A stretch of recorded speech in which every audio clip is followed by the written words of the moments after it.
আর বাতিল চলে গেছে মিথ্যে, ইন্নাল বাতিল নিশ্চয় মিথ্যে, কানা যাহুকা চিরদিন মিথ্যে।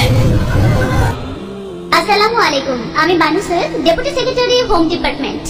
আপনি আপনার লেকচারে বলেছিলেন যে তালাকপ্রাপ্ত মহিলারা তালাকের পরে ইদ্যত হিসেবে কিছু টাকা পয়সা পায়, এটা সে মহিলা ভরণ পোষণের জন্য। কিন্তু সেই সময়টা পার হয়ে গেলে তার কি হবে? যদি তার বাবা মা তার খরচ বহন করতে না পারে, আমার প্রশ্নটা হলো তখন সেই মহিলাটা কি করবে?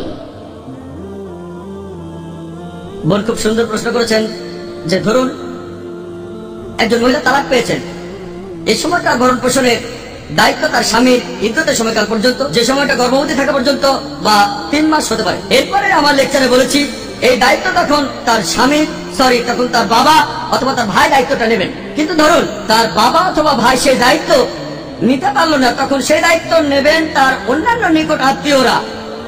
যদি আত্মীয়রা সে দায়িত্ব নিতে না পারে, তখন এই দায়িত্ব উম্মার মুসলিম উম্মার আমরা এমন প্রতিষ্ঠান তৈরি করব, জাকাতের ব্যবস্থা করব, যেটা দিয়ে এই মহিলা দেখাশোনা করতে পারে।